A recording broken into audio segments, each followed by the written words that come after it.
It's just seeing myself as freaky.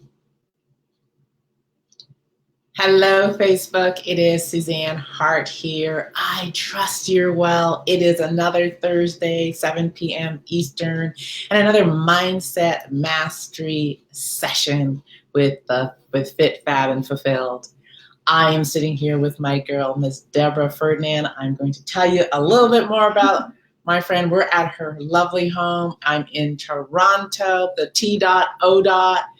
Enjoying a great day. We were sitting on her deck reminiscing, and today we're going to be talking about the power of words. So we're going to give a moment for people to begin to chime in, and let's see who's here. So as you join, remember this is social networking. So when you jump on, whether you're coming on and listening to the recording, and yes, I'm talking to you after the fact. If you're listening to the recording, definitely want you to let us know your name, who you are, where you're hailing from, where you're listening in from, and what you do. And why do I ask you that? Because it's important for us to know as entrepreneurs what each other does. Because I might be scrolling through the comments and find out what you do, go to your page, check you out because I require your service, and private message you. And it might end up in a phone call. So definitely let people know what you do. So as you join, the other thing I'm going to ask you to do is to bless a life. We are going to be dropping some serious knowledge tonight. Mm-hmm. This woman is brilliant. So we're going to be dropping some serious knowledge tonight. So if you know a friend who is thinking about writing a book, talking about writing a book, but needs some guidance, this is the guest that you want to be listening to and talking to. We're going to talk a little bit about the power of language and the power of words. Then she's going to give you her contact information so you can find out how you can connect with her later about the possibility of writing, editing a book. And so if that person is in your world, share this on their page, call them, let them know they've got to join. They want to be part of this conversation. So I'm going to ask you to bless 5 lives. Because knowledge is power, but knowledge is not powerful if we keep it to ourselves. So whenever I meet a brilliant person, learn something new, my commitment is to share it.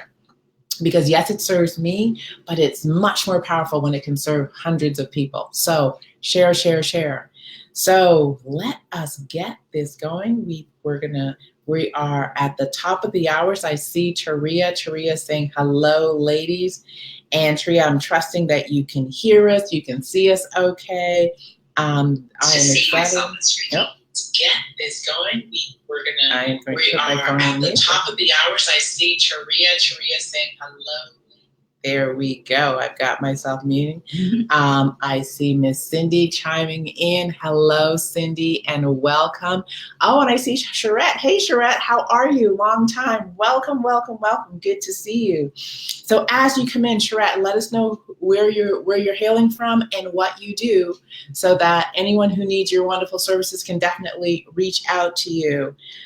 Same thing with you, Cindy. Let us know what you do, where you're calling in from, and welcome. So I'm going to take a moment and hello, she's saying hi, ladies. Hello. So I'm going to take a moment and introduce this very special person sitting here beside me.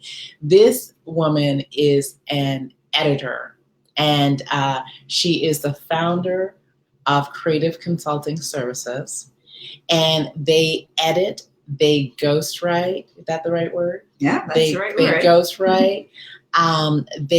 They have the capacity to pull brilliance out of you. This woman is gifted. She kind of knows what you're thinking when you're not sure what you're thinking. She has that magical way of just articulating and pulling words out of you. This woman is a dear friend. I have known her since I was in my 20s, just a few months ago. We'll go with that one. And I have to tell you, I met this beautiful sister at my very, very, very first job. I was in absolute awe of her. She was investing in the stock market. She was the top salesperson. She seemed to just have it all going on. She was rocking and rolling. I was young and I was like, oh my God, awe. She was a little older than me And I was just like, I just want to be like this woman when I grow up.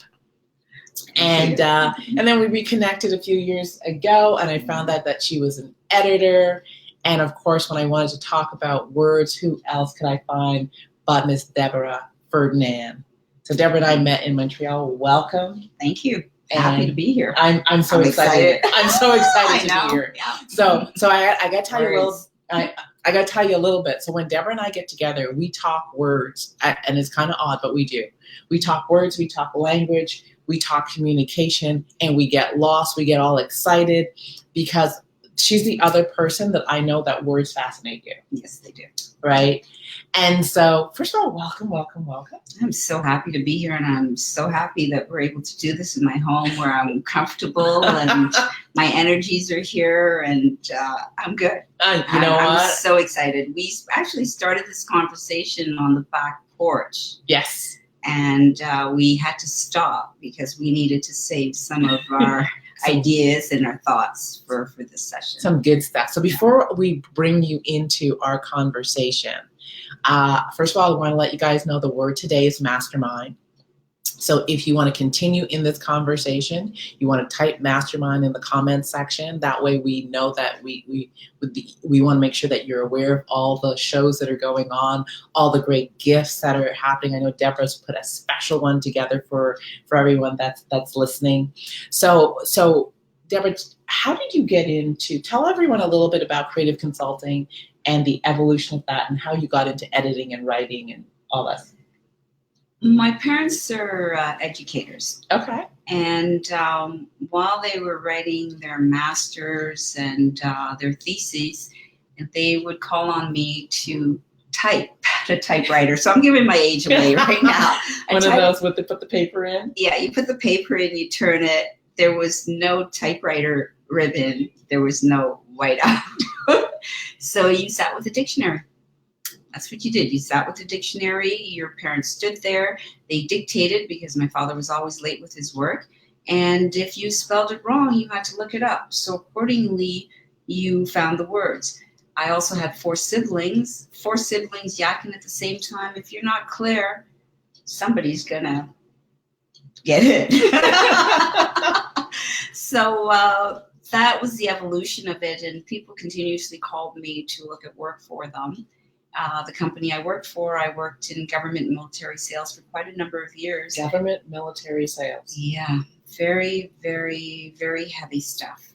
Very heavy stuff. And in order to understand what I was doing and the processes of attaining these sales and contracts, it was all vocal, and that is useless. So I started jotting things down. And then I noticed people were opening my desk drawer. Deb, where's the notes on that? Where's the notes on this? Next thing you know, I wrote my first ops manual. And that was first what manual? Ops and operations manual. First ops manual. Yeah, I love it. Yeah, on how to do things. Okay. And it just progressed from there, took different paths for a while. One day on the 401, when I made the move to Toronto, the name came to me and I realized people are calling on me for services that I have been gifted with. And it was time to put those services and that talent and that craft to really good use because the signs that I was seeing in Toronto were making me word unhappy is the best way to put it.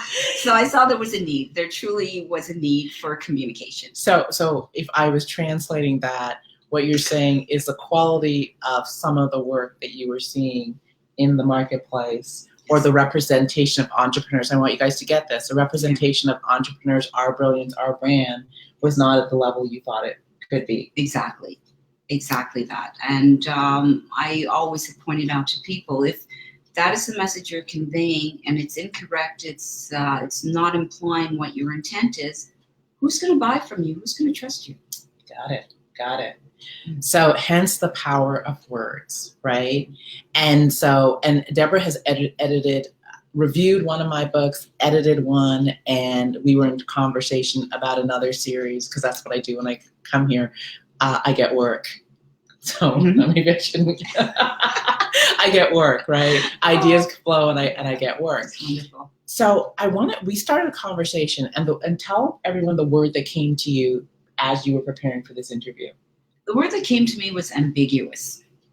And this is a result of some communications I've been having with someone. And I thought, as an average person per se, you start going, am I crazy? Am I understanding this? And then when you break it down, you realize that there's ambiguity in a lot that we say, in everything that we say. And when you're saying ambiguity, just so we're clarifying for everyone that's listening, is that it's not that we don't know the word we're saying. We're not clear on the exact meaning or the context to which this word should be used. Exactly that. And right? So things become ambiguous in our conversation. And as I told you, I even asked Google to find ambiguous for me before even entering that word into my consciousness and into my vocabulary. It's knowing exactly what that word means. And if you know exactly how that word means, you can convey the message with clarity. And, this is so important. So this is where our conversation went on the dot, was that why this was so key. And this is a communication mastery section of the this series, is why that was so important, was that oftentimes people speak something into existence and they think that they're conveying one message, but actually they're either not conveying anything or they're conveying something totally different. And the other thing is sometimes people will use big words to be impressive, but those big words aren't landing because they're used in the wrong context or they're just too big for the audience. Exactly that. Right? It's really a matter of thinking before you speak, choosing your words, and more importantly, knowing the impact of those words. I like that. So let's talk a little bit about exactly that. So part of what we're talking about is words have meanings. And the example I gave you on the porch was, let me do this for all of you that's listening. Hello, Mr. Penn, wonderful to see you. So let me do this. If I say apple, and if you're listening, if I say apple, what do you see? And just type in the comment section, somebody, what you see, what comes to mind.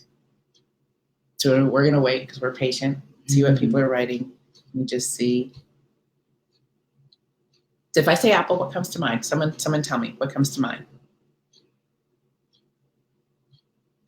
We're gonna get a comment. Let's see. Are you all afraid to spell? That would be me. I won't judge, I promise. If you're missing a preposition or a pronoun, it's not going to be the end of the world. LaShawn's jumping on, and she says, good evening. Okay, so someone says fruit, golden delicious, right? And so everybody's in the right place, right?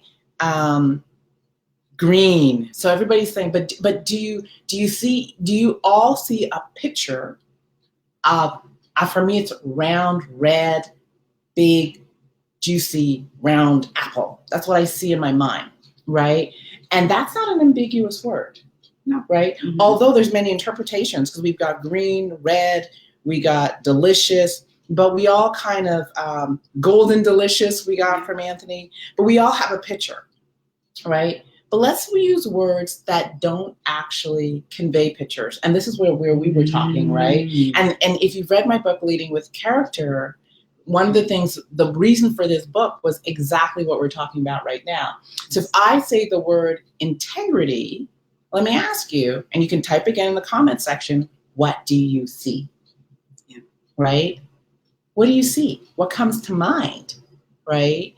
And so, and I'm gonna see if anybody writes something. So take a moment. Let's take a moment and see what they got. Do we have anything coming in?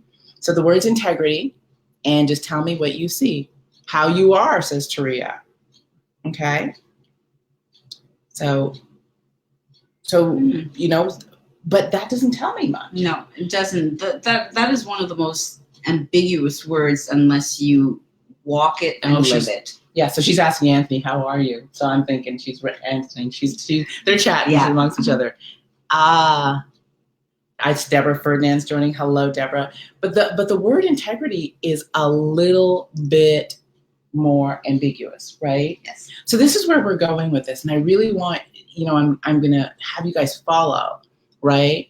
Do what you say, trustworthy, right? Well, this is the interesting thing. It doesn't convey the same picture. And so the word in and of itself is somewhat ambiguous, right? So we were saying that if you can see it and you have a behavior that's attached to it, it's clearer. Yes. But the words that we can't see and don't have behaviors, what happens?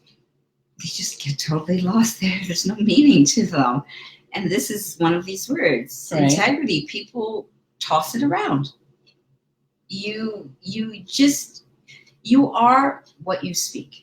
Okay. And why is this so important to you? Because I know, because we were like getting heated on the porch. So why is this so important to you? That you are what you speak, because it is you. It's your essence. It's your thoughts. If you're not clear on your speech, you're not going to garner the results that you want. So and so put this in the context of business, because I know there's a lot of entrepreneurs that watch, and what does that mean for an entrepreneur? What that means for an entrepreneur is that you lose the clarity and you erode your credibility. Ooh. And it's very easy to erode you may have an excellent product. You may have excellent staff. But what you're putting out there in various mediums and in your content, if you're not clear with what you're trying to convey to your market, people are going to click off your site. Well, this is the best. You're going to have a whole long list of complaints to deal with. Okay, if you're dealing with a lot of complaints in your business and dissatisfied clients, you might want to take a look at your content. It may not be your product per se, but it's the delivery, what you're saying you're going to do and what you're not doing. And this is part of marketing, that people will write what they think we want to hear as the consumer without really writing what is the truth. Mm. And that can easily be done without giving away anything by choosing the correct words. Got it.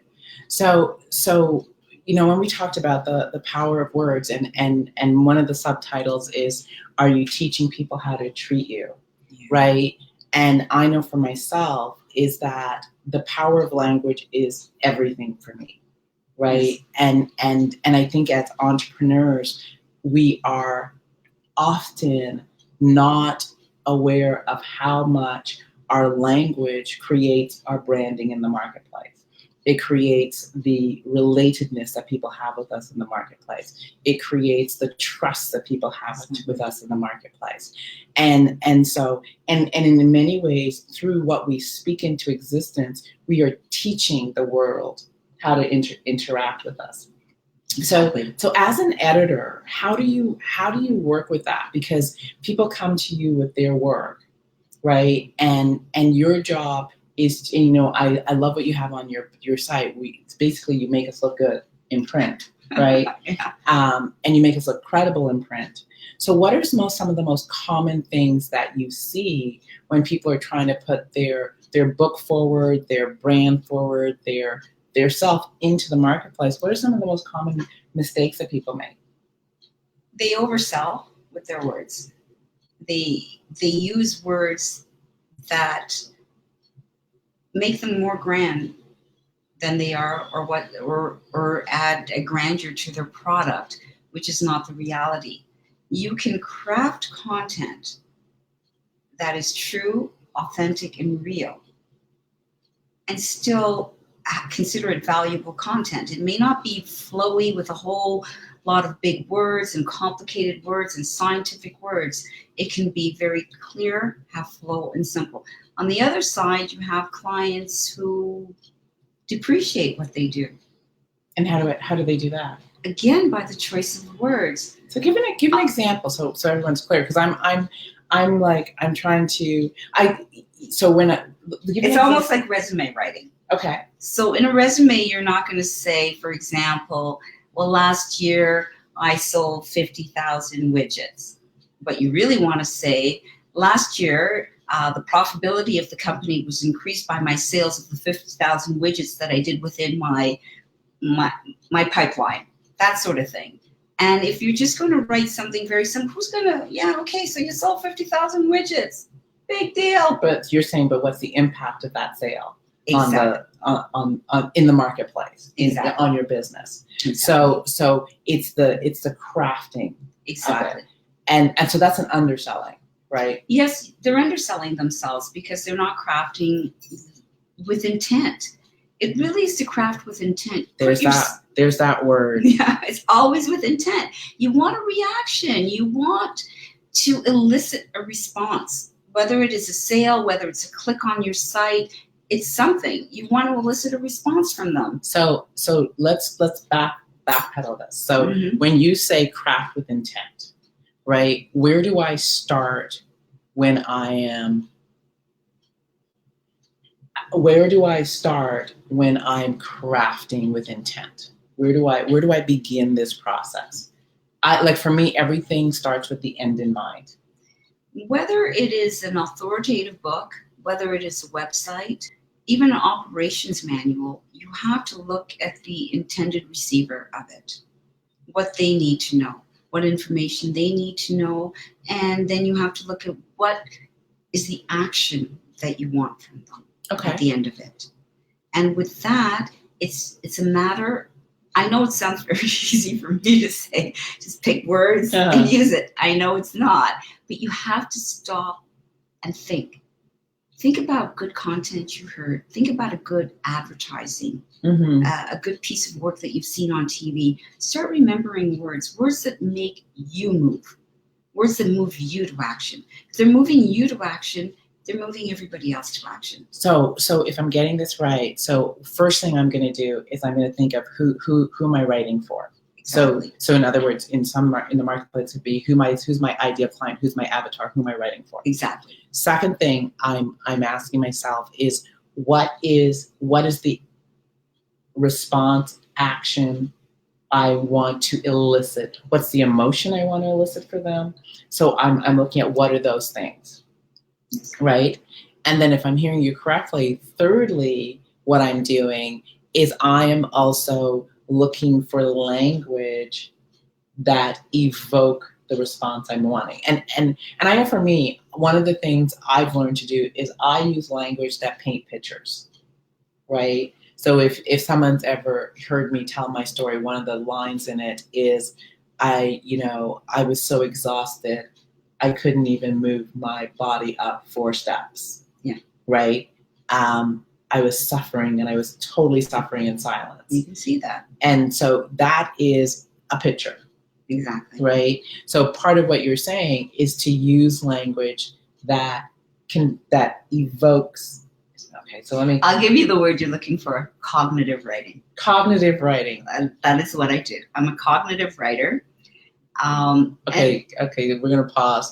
Cognitive writing. So cognitive writing is? Exactly what you said. I'm appealing to all the different cognitive levels of the human brain. So that's what you're recommending for us as entrepreneurs is to appeal to the different levels of the human brain. So smell, taste, touch, so that it elicits an emotion and paints a picture. Exactly that. It sounds very simple. It can be. It takes time, but on even crafting an email. Let's talk about a post because we're on Facebook. Yeah. So this would apply for even a.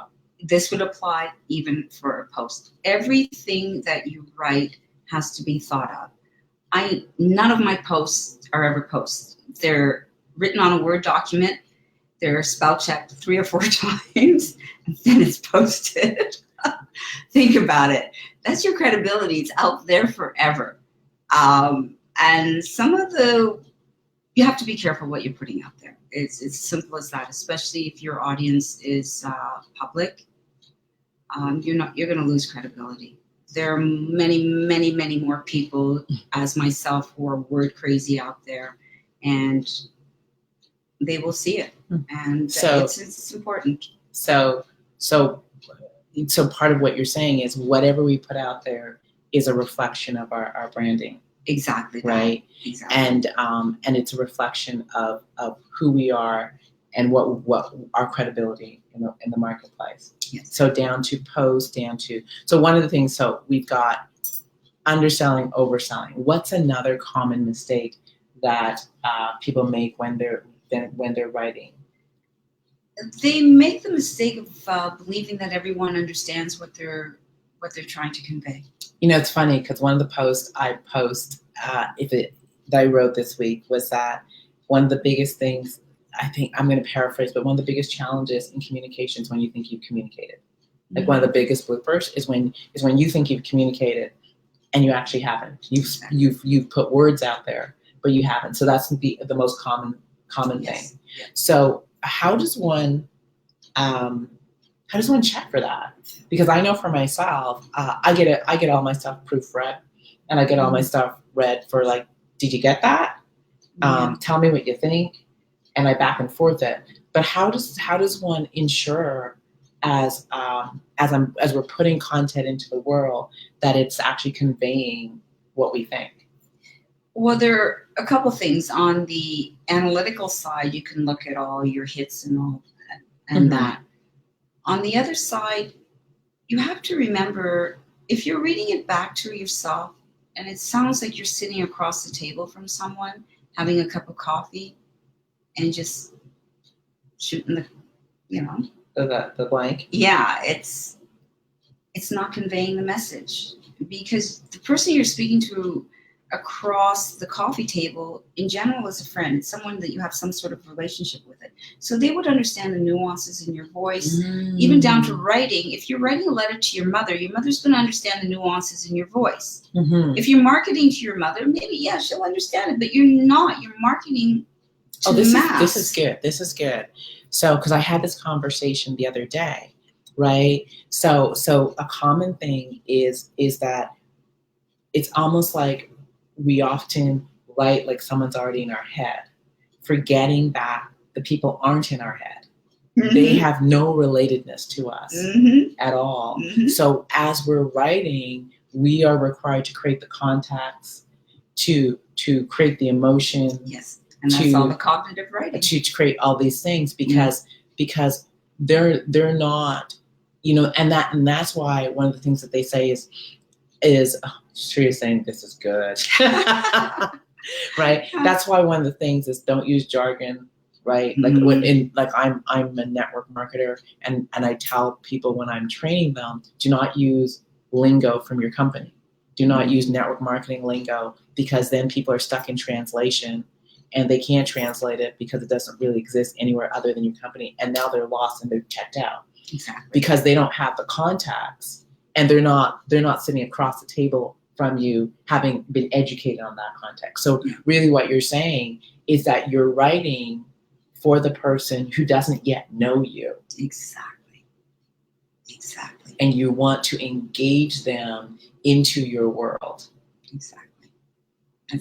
That's really, when you sit down to write content marketing, your emails, your posts, remember, they don't know you from Adam. And what you write is what they're going to judge you on. And so I'm writing to build credibility. Yes. I'm writing for engagement. Yes. I'm writing to build trust. Yes. I'm writing to convey a message. Yes. And I'm writing for a conversion called follow me. Exactly. I'm tired. Nothing crafted well is easy. So how do you get good at this? I think some of it is an innate ability, and through my parents with the amount of editing I've always had to do. But I think more importantly is my level of frustration.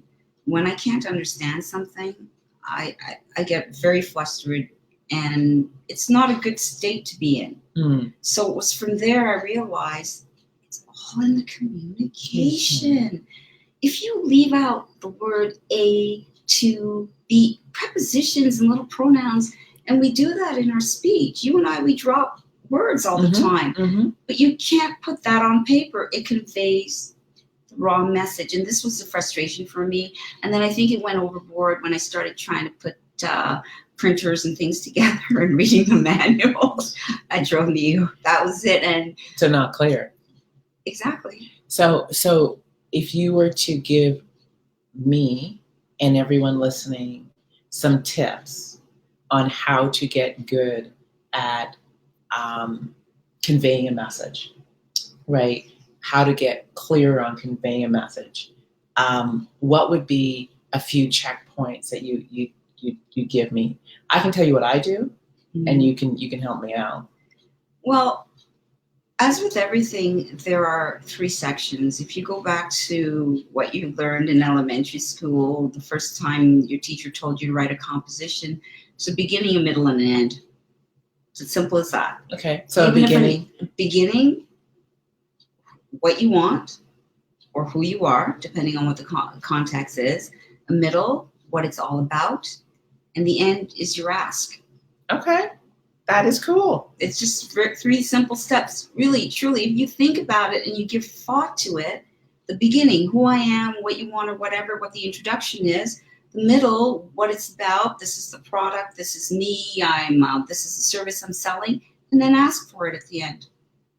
But if you think that process through naturally and cognitively, you will fill in those 3 spaces. Because when you start to tell them about who you are, you will start using words that are more descriptive about yourself. So first of all, someone please put in the comment beginning, middle, and end. Yeah. Okay. And the beginning is who I am. Yeah. Or what is the topic? Exactly. Or what's the purpose? Exactly. Or I'm always what's in it for you when you're reading this post. Exactly. It's the what. Okay. Why am I writing this? This is what it's about. Okay. The body of it now should give you the meat of it. All the details about what it is. Again, depending on the length, it has to be concise. So cognitively, in the first section, you're going to be using more flowing words and gentler words to evoke a feeling of, oh, I like this person. I want to read on. Okay. The body now, you want to say, well, you like me? You're going to listen to me. Okay. This is what I'm all about. And at the end, you're going to thank them for listening, and you're going to ask them for their participation. So what we would call a call to action of some sort. Yes, exactly. Beginning, middle, and end. This is really helpful. Yeah. That is a great. That's worth showing up. Okay. And even on the call to action, again, it's cognitive. Your words have to change. Not, please call me at your convenience. Oh, really? Pick up the phone and call me. Not necessarily in those words, but this is where you come in with the impact. This is good. Yeah. So and this is really neat because you said energy at the beginning, flowing, warm, and it's almost like you don't know me yet. So I'm going to introduce myself. I'm going to give you an energy and a flow to me. Middle is it's almost like I like to say I'm going to enroll you in a picture of what's possible. Exactly. Right? Exactly. So I'm going to enroll you in a picture of what's possible.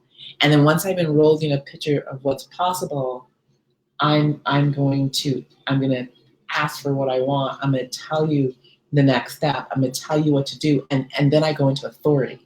Yes, exactly that. Also in the middle, what you would like to do, you would like to hit 3 different cognitive levels. So you should at least have one sentence that evokes the feeling of, oh God, I want this. And then you have another sentence that would evoke the feeling of, oh, this makes me feel really good. Maybe I could share this with my parent, my friend. Okay. And then you want to look at another level of evoking either an excitement or an action in them. So you're working on different levels, and all you really have to do is stop and think about your own brain and think about how you react to things. Think about what evokes you to action. Okay. So and it's interesting because I'm also thinking of a sentence that evokes pain, right? So pain and touching me where I hurt, and then something that evokes an answer, and something that evokes an emotion when I find that answer, right? Exactly. And then the call to action makes me just kind of like, okay, you got me. What do you got? Yeah. What do you got? Yeah. Right? Exactly. And so what you're inviting us to do is to use our words to, it's almost like tell mini stories. Exactly. Everything is a story, even your email. It's a story. Look up the definition of the word story. Middle, beginning, end. You're telling a tale.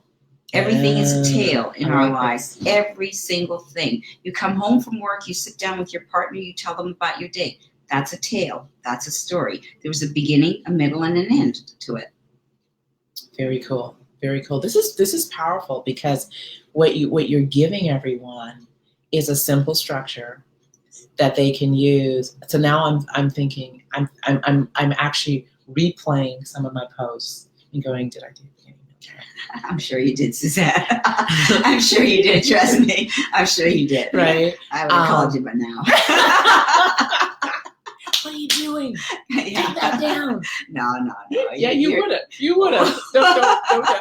I know we're public, but yes, that is exactly. And I love and honor you for it because that's the kind of friends you want, right? You want people who are stand for your greatness and will not let you put stuff out there that would erode your credibility. That's right. So absolutely. So, but it's really cool because I'm looking at my posts, but I'm also looking at my emails. I'm thinking through my short presentations, but I'm also thinking through my talks, and truly it has the same flow, and so what you're really inviting us to do is to line up our language, the power of words, right, with those different sections, so that we can enroll people in a possibility. She's good, isn't she? It's lovely when you understand what I'm saying. Yeah, our brains work in process. Treat it as such. Treat your work with a process, not just helter-skelter. There is a process for everything. And you know, and I love what you're saying because, you know, having been a speaker, I am a speaker. I shouldn't say having been. I am a speaker who has put hours and hours and hours and hours into that craft and continue to do so, right? And just really beginning to scratch the surface and build that muscle in my mind. It's taken a lot of time, and so I hear people say, I'm a speaker, I'm a writer, I'm a this and I'm a that. And what you're saying to me is just because you can put pen to paper and you have a comfort in it doesn't necessarily have you be a writer. Just because you can speak and you're comfortable in front of a room doesn't yet make you a speaker, because there's a process and there's a structure that really gives your language true power. Exactly. And as entrepreneurs, we owe it to ourselves to really engage that craft. Exactly. Power is there in words, and you can easily harness it by taking the time to understand words. Please do not use words that, if you have to stop and think about a word, look it up before you use it. You have to look it up before you use it.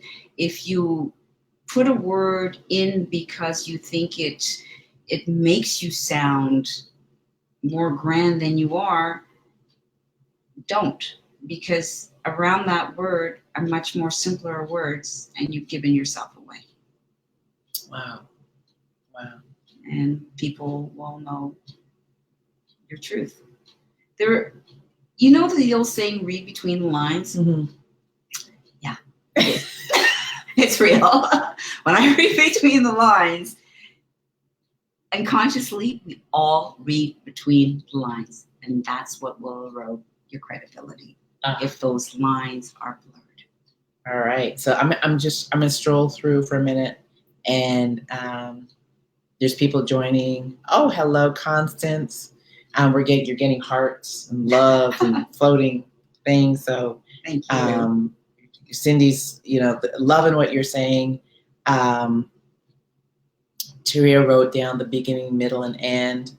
Cindy wrote down beginning.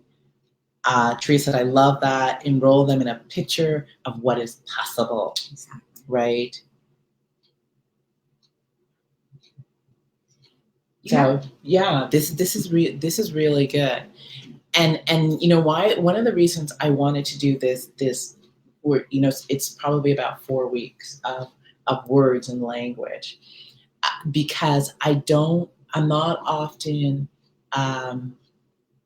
sure that as entrepreneurs, as business professionals, as people who are building brands, that we always appreciate the power behind words, right?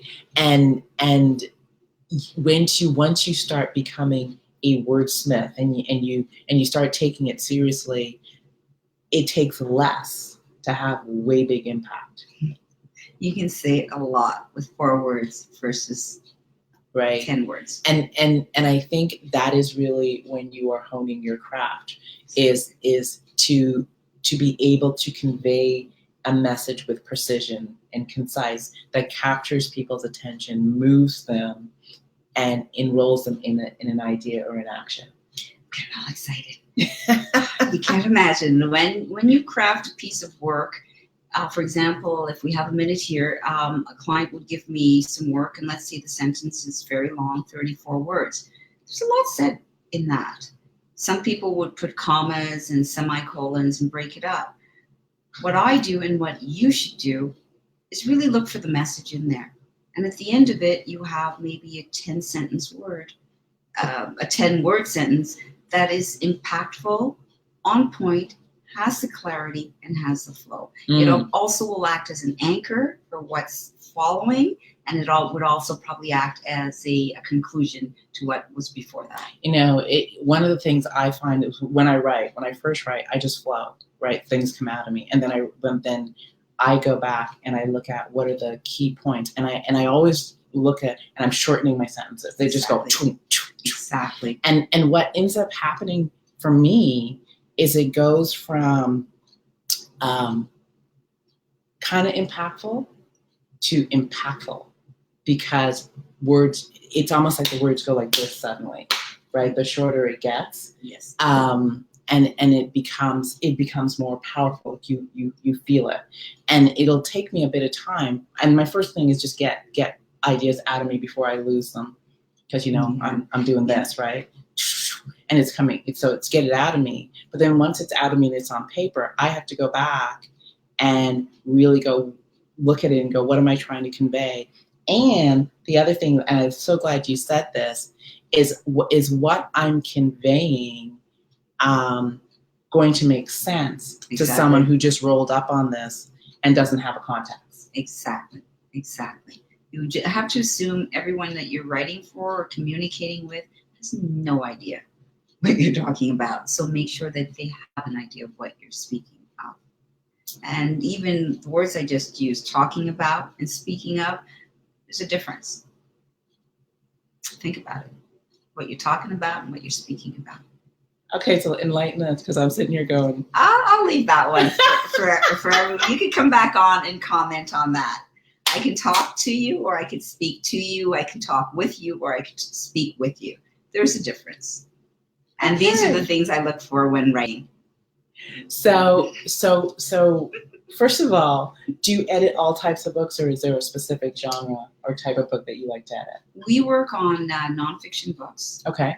Books that would bring credibility to you, whether it is your own philosophy, whether it's an operations manual, whether it's a method on coaching. I've done financial books where an individual will explain financial theories in a story format as if they were speaking to a young child. So it's bringing the authoritative writing in you, getting it to be credible, and crafting that into work that monetize. You can monetize it. It's for me. I understand that these books have to be monetized, so they are written in such a format that they bring the credibility and they bring the audience to you. But you have to remember, before starting that book, it's not all about the money, because if it is, that's what your book is going to come out. It's going to come out as a very greedy and grabby book. Wow. Okay. So all nonfiction. Yes. And all books that are building credibility and very much branding you. Exactly, branding books, yes. But what's also really cool is allowing you to convey ideas into the marketplace that are not there yet. Exactly. Right? Yeah. And even with that, I'll double check to make sure that you're real on it. And you're not trying to pull the wool over my eye with something you say is new. And okay. So you work with probably existing and new entrepreneurs who are wanting to build their credibility, and everybody knows that a well-written book instantly boosts your credibility. Yes, it does. You now become the authority on that subject. And if you choose a subject that you are well versed in, you choose the correct platform to launch that book, to convey that message, you choose the right word, right editor, you're in. But it's knowing your stuff. And you can't fake it. You can't fake it past me. I'm much more than an editor. I'm a researcher. I will dig it up and I will find where you got it, how you built it, what your philosophy is based on. And then I will question you about it. I know this. And by questioning you on it, I'm only going to bring out the best and the truth and the essence.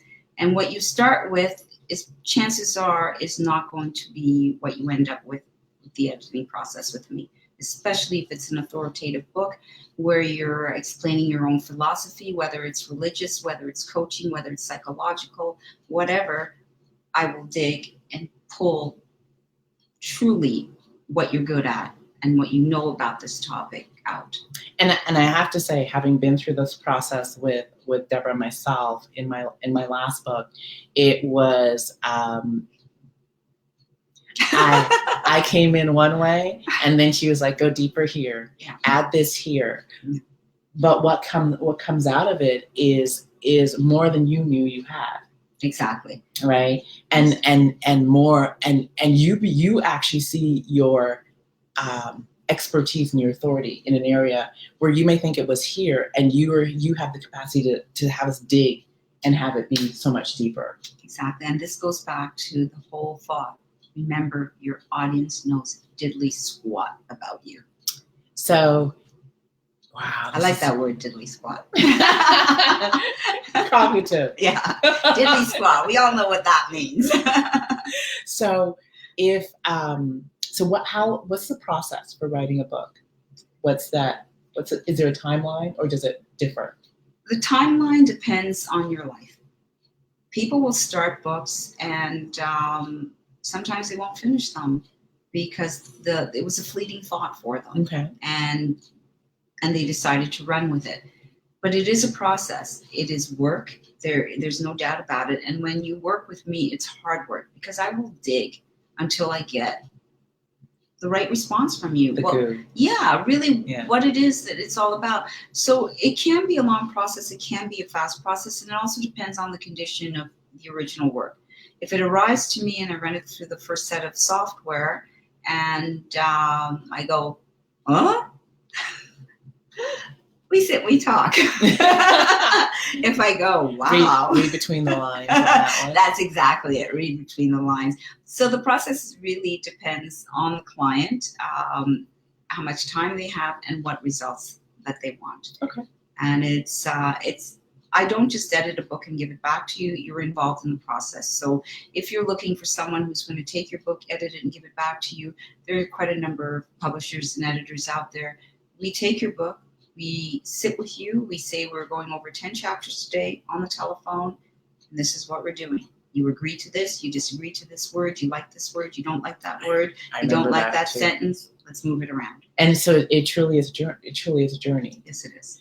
So, Deborah, if I wanted to engage you to write a book, how do I get a hold of you? How do I find you? Creative Consulting Services. Tell us where you hang out. CreativeConsultingServices.ca.